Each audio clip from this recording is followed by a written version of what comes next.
Hey, what's up guys? Welcome back once again। दोस्तों आज की कहानी जो एक्सप्लेन करने जा रहे हैं वो असल में एक बाप और बेटी की खूबसूरत रिश्ते को दर्शाई हुई कहानी है। हमें ये बताने की कोशिश करेगी कि कैसे बेटे के ऊपर बाप का साया होना आखिर क्यों इतना ज़रूरी होता है। कहानी की शुरुआत होती है डेविड नाम का लड़का जो कि अपनी हाई स्कूल के पेपर देकर अपने डैड के पास जा रहा है, जो कि मोंटाना में रहते हैं, जो शहर से काफ़ी दूर है और उसकी चकाचौंध से भी। यहाँ पर काफ़ी कम लोग रहते हैं और यहाँ पर डेविड के डैड रहते हैं, जो कि 10 साल पहले उसकी मॉम डैड का डिवोर्स हुआ था, जिस वजह से वो यहाँ पर शिफ्ट हो गए। और डेविड अपनी ही मॉम के साथ रहता है, लेकिन आज वो अपनी छुट्टियों को मनाने के लिए यहाँ पर आया है। लंबी फ्लाइट लेकर वो मोंटाना लैंड करता है, लेकिन यहाँ पर भी उसे कई घंटे वेट करना पड़ता है क्योंकि उसके डैड लेने आने वाले थे, जो कि अभी तक आए नहीं थे।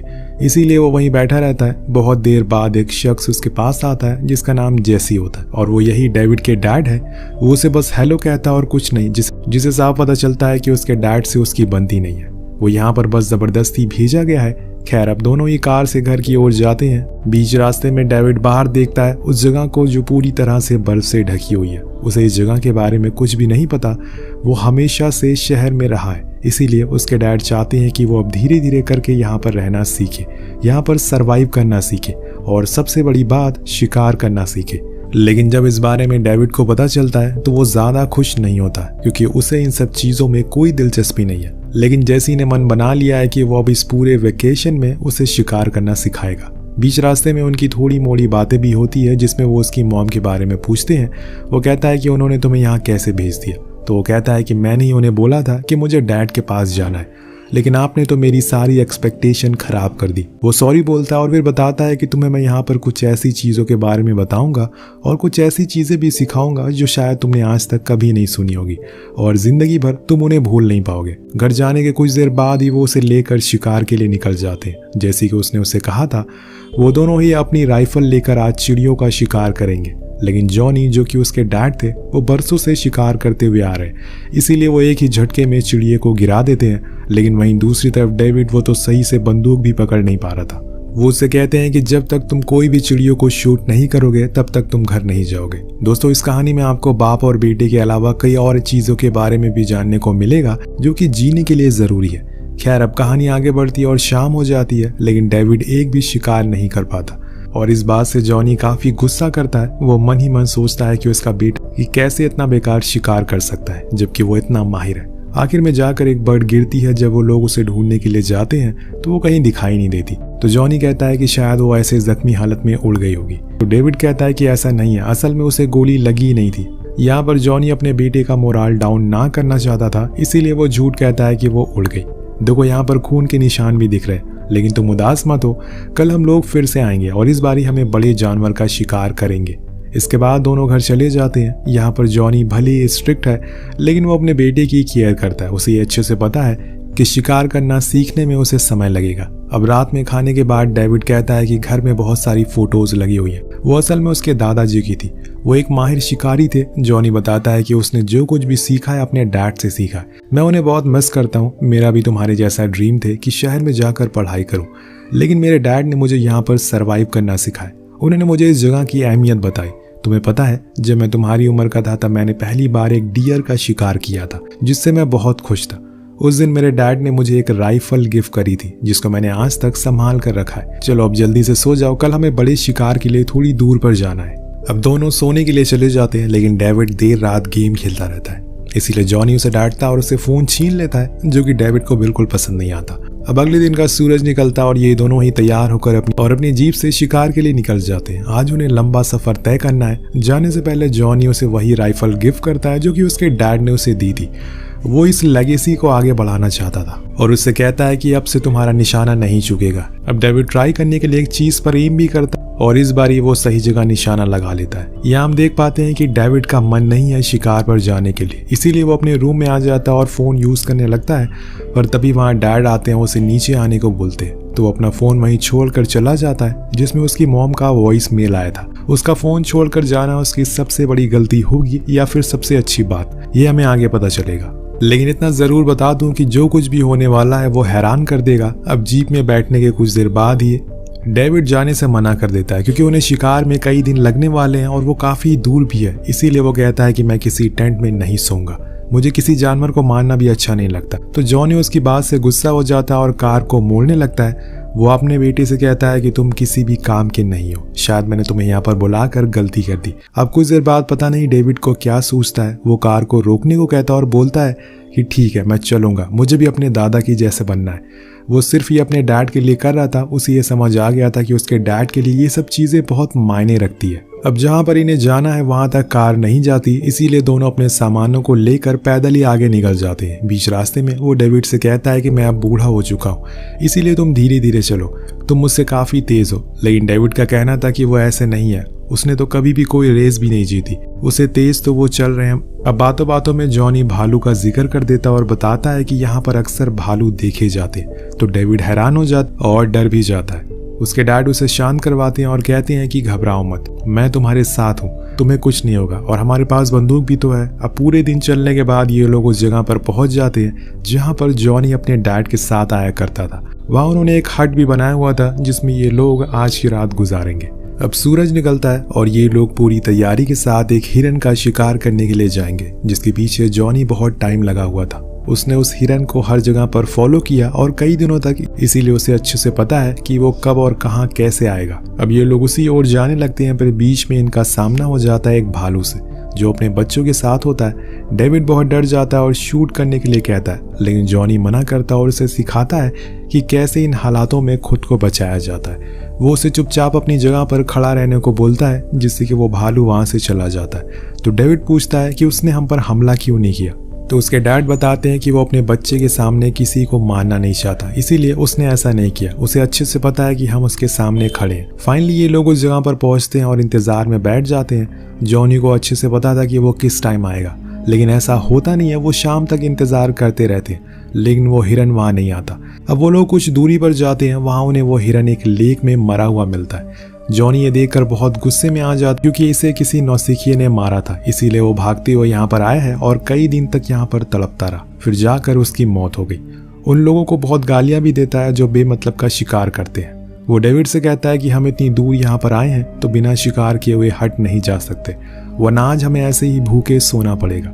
इसीलिए वो दोनों दूसरी जगह पर जाते हैं, जहाँ पर बहुत ढूंढने के बाद उन्हें एक हिरन दिख जाता है। अब वो डेविड को एम करने को बोलता है और ये भी बताता है कि शूट करते टाइम पलक मत झपकाना। लेकिन दोस्तों यहाँ पर उसका निशाना चूक जाता है, लेकिन जॉनी इसके लिए तैयार था, इसलिए वो अगले ही पल अपनी बंदूक से गोली चलाता है और वो हिरन मारा जाता है। इसके बाद वो हिरन के पास जाते हैं, लेकिन यहाँ जॉनी अपने बेटे को कुछ कहता नहीं है, बल्कि उसे अब वो ये सिखाने की कोशिश करता है कि कैसे हमें शिकार करने के बाद बड़े जानवरों को अपने घर तक ले जाना होता है। लेकिन वो इस हिरन का मीट को देखते ही उल्टियां करना शुरू कर देता है और वहां से दूर हो जाता है। इसीलिए जॉनी को अकेले उसे लेकर हट तक आना पड़ता है और फिर वो लोग डिनर करते हैं। यहाँ एक बार फिर से जॉनी अपनी उन्हीं दिनों में खो जाता है जिसे वो हमेशा याद किया करता था। वो अपने बेटे से कहता है कि जहाँ पर तुम आज बैठे हो वहाँ पर किसी दौर में मैं बैठा करता था, क्या पता आगे जाकर वहाँ पर तुम्हारा बेटा बैठे और तुम उसे वही सब बातें बताओ जो मैं तुम्हें बता रहा हूँ। डेविड हंसने लगता और अपने डैड से उस दिन के बारे में पूछता है जब उन्होंने पहली बार ही शिकार किया था। वो एक मूस का शिकार था। उन्हें तो ये भी नहीं पता था कि वो दिखता कैसा है, पर उनके डैड यानी कि डेविड के दादाजी उसे बताए कि वो दिखता कैसा है, जिसके बाद वो उसके पीछे भी गया, लेकिन वो शिकार नहीं कर पाए। जी हाँ, आपने सही सुना। जॉनी बताता है कि उस दिन राइफल को चला नहीं पाए वो, और तब तक वो मूस वहां से भाग निकला। वो डेविड को ये भी बताते हैं कि जिस दिन उसके दादी जी की मौत हो गई, उस दिन के बाद से उसके दादाजी चुपचाप रहने लग गए और उन्होंने शिकार करना भी छोड़ दिया। उन्हें ऐसा देखकर वो बहुत परेशान रहने लगा था। अब रात गुजर जाती है और उनकी ये कहानी सुनते सुनते डेविड सो जाता है, इसीलिए वो भी सो जाते हैं। ऐसे ही फिर एक और दिन की शुरुआत होती है। आज इन्हें अपने कल वाले शिकार को लेकर आना है, जो कि वहीं उन्होंने छुपा दिया था। पर आज बर्फ गिर रही है और ठंड भी बहुत ज्यादा है, पर इन्हें ये करना ही है, वरना वो खराब हो जाएगा और इससे वहाँ बीमारी भी फैल सकती है। पर बीच में इन्हें कुछ ऐसा दिखता है जिससे दोनों ही डर जाते हैं। वहाँ पर असल में उसी भालू का एक बच्चा मरा हुआ मिलता है, जिसको किसी ने शूट करा था। हर तरफ उसका ही खून गिरा पड़ा था। इसलिए जॉनी कहता है कि हमें चौकन्ना रहना होगा। तुम अपनी बंदूक को लोड करके रखो, क्योंकि अब इस भालू का बाप यही कहीं आसपास ही घूम रहा होगा। वो जरूर इसके बेटे के कातिल की खोज में होगा। अब ये और आगे बढ़ते हैं और इन्हें कुछ देर बाद अपना छोड़ा हुआ शिकार मिल जाता है, जिसके जॉनी छोटे छोटे टुकड़े करना शुरू कर देता है और डेविड से कहता है कि तुम जाकर यहाँ पास वाली नदी से पानी भर लाओ। वो अपने डैड के बताए हुए रास्ते को फॉलो करके नदी तक पहुंच जाता है, लेकिन वापस आते समय वो देखता है कि वहां पर उस भालू का दूसरा बच्चा भी घायल है। उसको गोली लगी थी और इसीलिए वो वहीं गिरा पड़ा था। डेविड अभी छोटा है इसलिए उस पर उसे दया आ जाती है। वो उसे पानी पिलाने के लिए उसके पास में जाता है, लेकिन दोस्तों यहाँ पर वो उसे देखकर वो भालू उसे पागल हो जाता है। उसके ही हाथ को पूरी तरह से काट लेता और वहां से भाग जाता है। डेविड दर्द के मारे चिल्लाना शुरू कर देता और पास में ही मांस के टुकड़े कर रहा जॉनी, जो कि उसकी आवाज़ सुन लेता, उसे पता चल जाता है कि कुछ ना कुछ गड़बड़ हुई है। वो भागते हुए पहले तो नदी के पास जाता है और उसके पास पहुंच जाता है तो देखता है कि वो तो घायल हुआ पड़ा है, उनके हाथ से लगातार खून बह रहा है। इसीलिए वो अपने बेटे को लेकर एक पेड़ के पास जाता और उसे ऊपर चढ़ने को बोलता है, पर डेविड चढ़ नहीं पाता। वो उसकी मदद करता और फिर उसकी बंदूक देता है, लेकिन दोस्तों यहाँ पर डेविड बंदूक को पकड़ नहीं पाता क्योंकि उसका पूरा हाथ जख्मी था और वो बंदूक पहले से लोड भी थी। इसीलिए जैसे ही वो उसे होल्ड करता है, ट्रिगर दब जाता है और गोली जाकर लगती है जॉनी को।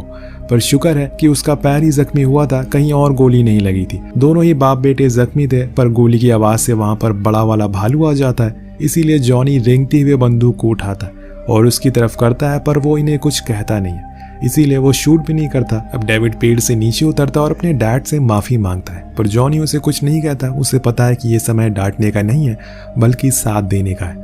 डेविड चाहता है कि वो उस गोली को निकाल दे, लेकिन जॉनी ऐसा करने से मना करता है क्योंकि वो चीज सही से नहीं कर पाएगा। इसीलिए वो उसे पैर पर कसकर बांधने को बोलता है और बताता है कि यहाँ पास में ही कैबिन है, तुम वहां जाकर किसी से मदद मांग कर लाओ और वापस आते टाइम पानी की आवाज को सुनना, मैं नदी के किनारे तुम्हारा इंतजार करूंगा। लेकिन डेविड ऐसा नहीं करने वाला है। वो उनसे कहता है कि मैं आपको यहाँ पर अकेले छोड़कर नहीं जा सकता, हमें साथ में आगे बढ़ना होगा। अब जॉनी बड़ी देर बाद मान जाता और फिर एक लकड़ी के सहारे से आगे बढ़ता है।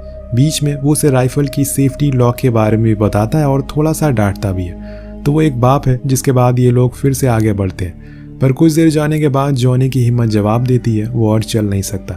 तो डेविड कहता है कि मैंने सिटी में डेडलिफ्ट करी है, अगर आप चाहो तो मैं आपको उठाकर आगे बढ़ सकता हूँ। जॉनी को ये मजाक लगता है, लेकिन असल में वो उसे उठा लेता है और फिर एक बेटा अपने बाप को अपने कंधों पर बैठाकर आगे लेकर जाता है। ऐसे समय में उसका सहारा बनता है जब उसकी सबसे ज्यादा उसे जरूरत है। पूरे रास्ते भर जॉनी उसे अपने बचपन के दिनों के बारे में बताता रहता है। कुछ देर बाद वो कुछ खाने के लिए रुकते हैं, लेकिन उनके पास आग जलाने का समय नहीं है, इसीलिए वो उस मीट को कच्चा ही खाते हैं। फिर से आगे बढ़ते हैं और रात होने पर वो लोग एक जगह पर रुकते हैं जहाँ पर जॉनी अपने बेटे को गाइड करता है और उसे बताता है कि कैसे कैसे उन्हें यहाँ पर सरवाइव करना है, कैसे उन्हें आग जलाना है, सब कुछ।